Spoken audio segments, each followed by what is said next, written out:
Bonjour à toutes et à tous et soyez les bienvenus sur D&D. Aujourd'hui, on va discuter ensemble des matériels d'occasion. Est-ce qu'il faut acheter du matériel d'occasion? Si oui, quoi? Sinon, quoi? Sinon, quoi? Alors, pour du matériel d'occasion, il faut absolument ne pas éviter ça. C'est-à-dire qu'il faut acheter du matériel d'occasion tant qu'on le peut. Maintenant, il y a certaines précautions à avoir, hein, c'est logique. Ne pas acheter n'importe quoi, ne pas acheter vers n'importe qui, ne pas faire n'importe quoi. Alors, personnellement, moi je dis toujours oui, il faut acheter de matériel d'occasion. Maintenant, il y a certaines choses qu'il ne faut pas acheter d'occasion, que je déconseille d'acheter d'occasion. Et bien sûr, cette vidéo, je vais parler donc simplement dans le cadre de je ne connais pas la personne. Et est-ce qu'il faut que j'achète du matériel chez cette personne ou pas? Si c'est quelqu'un que vous connaissez, les choses sont totalement différentes, puisque vous pouvez essayer, etc. etc. Il y a la notion de confiance derrière. Donc voilà, simplement ne pas oublier ça. Alors maintenant, admettons que je vais je vais sur internet tout simplement et je regarde un site où ils vendent un très beau boîtier à bon prix, d'accord, à bon prix. Voilà, donc et je me dis ouais, alors pas mal, bon il a l'air propre, l'extérieur propre. Le gaillard me dit qu'au niveau au niveau du capteur c'est propre aussi, hein, il n'y a pas de poussière, enfin il a toujours bien nettoyé, etc. etc. Le boîtier a environ, admettons, 70 000 déclenchements, d'accord. Et il est en bon état, il fonctionne bien. Alors, est-ce que je fais confiance ou pas? Eh bien, moi, j'ai envie de dire non. Donc, tout simplement non. Pourquoi? Puisque faut savoir une chose, c'est que le boîtier, dans le matériel photo, c'est pas ce qu'il y a forcément de plus cher, pas toujours. C'est-à-dire que ce qui va vous coûter plus cher ensuite, c'est le parc d'objectifs que vous allez acquérir ensuite, et pas forcément le boîtier que vous allez prendre à la base. Donc, ne faites pas. Alors, c'est pas une question de faire confiance ou pas, c'est une question de est-ce que je prends le risque ou pas. Moi, je vous conseille de dire non. Pourquoi? C'est simplement un boîtier peut avoir un bel aspect extérieur, d'accord? Hein, il peut être joli, bien entretenu, il peut être même nettoyé pour l'occasion, hein, pour l'occasion des photos. Et vous ne savez pas comment le capteur a été traité, d'accord? C'est-à-dire que bah, voilà, le capteur peut avoir des taches grasses, peut avoir été nettoyé du solvant, du dissolvant, enfin j'en sais rien. Évitez surtout ça. Et surtout, même si 70 000 déclenchements, c'est rien, c'est début de vie pour certains appareils photo. Comment faire confiance à quelqu'un qui dit ouais, j'ai fait 70 000 déclenchements? Et puis on a fait 170 000, 200 000, 300 000, 400 000, on ne sait pas. On n'a aucune preuve formelle pour vérifier ça. Donc honnêtement, moi je conseille de ne pas forcément faire tout. Même si vous avez l'occasion d'essayer le boîtier avant, les problèmes peuvent venir bien après. Vous pouvez remarquer des choses bien après, d'accord? Vous n'avez pas un laboratoire pour voir toutes les conditions de lumière, etc., pour voir si justement il y a des taches sur le capteur, des très très grosses taches qui sont impossibles à enlever même avec un nettoyage. Si certaines fonctions du boîtier ne fonctionnent pas, si l'obturateur est usé, voilà. Par exemple, un photographe qui fait beaucoup de rafales, forcément va plus vite user son obturateur qu'un autre. C'est ce qui est totalement logique. Voilà, donc simplement ne pas faire forcément confiance à tout le monde sur ce domaine-là en tout cas, d'accord? Ça c'est vraiment un conseil que je vous donne, faites attention avec les boîtiers. Voilà, encore une fois, uniquement si vous ne connaissez pas le vendeur. Sinon, c'est un ami à vous, bah voilà, bah, ok. Pour les objectifs, alors les objectifs c'est tout autre chose. C'est-à-dire que si vous trouvez un bon objectif à bon prix, regardez simplement s'il est plutôt bien entretenu, d'accord? Donc l'extérieur, donc propre, il n'a pas de rayon sur le verre divisé, enfin sur le verre à la base, le verre arrêt, il n'a pas de problème, il a toutes les protections, le cache, etc. Et d'aspect extérieur, c'est plutôt bon, donc voilà, vous pouvez faire confiance en général. En général, les gens prennent assez soin de leur objectif, d'accord, parce qu'on je l'ai dit avant, c'est quelque chose qui est très très cher. Alors, je ne parle pas forcément de 50 mm, hein, mais voilà, par exemple, si vous prenez je sais pas moi, un 16-35, etc., bah, c'est de bons objectifs, hein.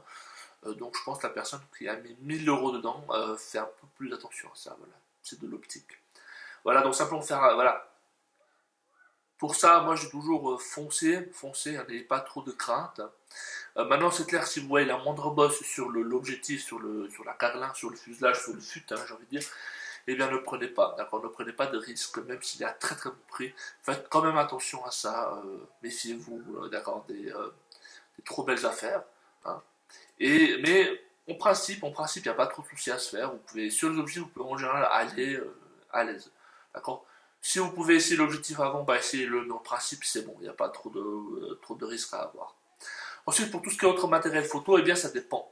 Par exemple, si vous achetez des brosses, c'est cette surproche pour nettoyer le capteur, ne l'achetez pas d'occasion. Voilà, je pense que j'ai pas besoin de vous informer, mais voilà, n'achetez pas d'occasion, évitez, d'accord, achetez toujours des choses de neuf, hein, d'accord. Pour les filtres, je dirais la même chose, hein, un filtre sur une photo peut être bon, mais par exemple mon filtre, si je le mets en vente, j'aurais l'impression d'arnaquer la personne, d'accord, tout simplement. J'aurais l'impression de l'arnaquer parce que mon filtre au soleil, on voit des espèces de traces grasses qui ne se voient pas sur la photo, mais voilà, qui sont là. Et donc j'éviterai de vendre un tel filtre pour éviter d'arnaquer la personne. Même si visuellement on voit rien, mais bon, voilà, il faut être quand même sécure. Donc les filtres, évitez d'acheter sans l'avoir vu, surtout que bon, l'avantage au niveau du prix est pas forcément énorme, d'accord. Vous n'allez pas forcément gagner énormément d'argent dessus, donc évitez de faire ce genre d'achat. Après, pour ce qui est des trépieds, etc., bah, sans problème. Hein. De toute façon, vous allez vite voir hein, si ça fonctionne ou pas, mais ça, là, en général, c'est bon. Hein, le trépied, il est assez fonctionnel sur la durée. C'est pas quelque chose qui s'use facilement, d'accord. Contrairement au boîtier où c'est quand même des pièces mécaniques qui vont s'user. Là, le trépied, en principe, c'est bon, il n'y a pas de contre-indication, d'accord. Voilà, tout simplement.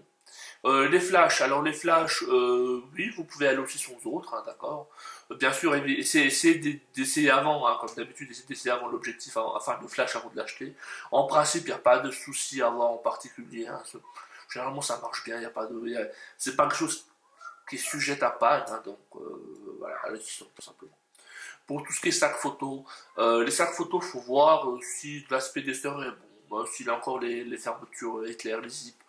En principe, il n'y a pas trop de soucis, vous pouvez y aller aussi les yeux fermés.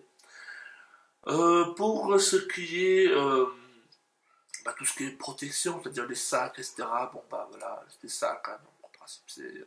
Enfin les sacs, je veux dire les sacs vous mettez transparents hein, pour protéger de la pluie, les rince-livres, en principe c'est bon, s'il n'y a pas de déchirure, c'est bon. Donc ça vous pouvez y aller aussi sans souci.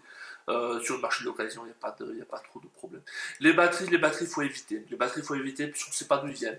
Sachez quand même que, malgré tout, même si une no-name, dans les batteries no-name, on appelle une batterie chinoise, hein, en principe, il n'y a pas de problème. Mais évitez quand même, soyez un peu sécure, d'accord. Faites gaffe, quoi. Essayez d'être sûr que c'est vraiment une originale, parce que des fois, c'est tellement bien coté qu'on ne peut pas savoir. Donc, faites attention, c'est un conseil, après, voilà. Ça, c'est vous, hein, c'est selon votre envie. Les cartes mémoire, eh bien, j'éviterai aussi en occasion. J'éviterai aussi en occasion. Pourquoi? On ne sait pas ce qui a été enregistré. Sachez que carte mémoire, voilà, on sait pas comment elle a été traitée, d'accord. Donc, évitez. Moi, j'ai déjà eu des soucis où j'ai acheté des cartes mémoire d'occasion. Pour gagner en fait 5 francs, et 10 francs même. Et au final, bah, je suis arrivé dans une autre carte mémoire parce que c'est là, en fait, il lui manquait 2-3 pins. Et bah, elle a enregistré. Elle a enregistré, mais je ne le voyais pas sur le boîtier, donc la lecture était impossible. Je me sûrement sur l'ordinateur. Donc, évitez ce genre de. Voilà. Les cartes mémoire en général, je dirais évitez. Même, s'il y a peu de chances que vous ayez des soucis, mais faites quand même gaffe à ça, d'accord. Bon, voilà, c'est juste un simple petit conseil, d'accord. Donc voilà, en principe, bah, c'est tout.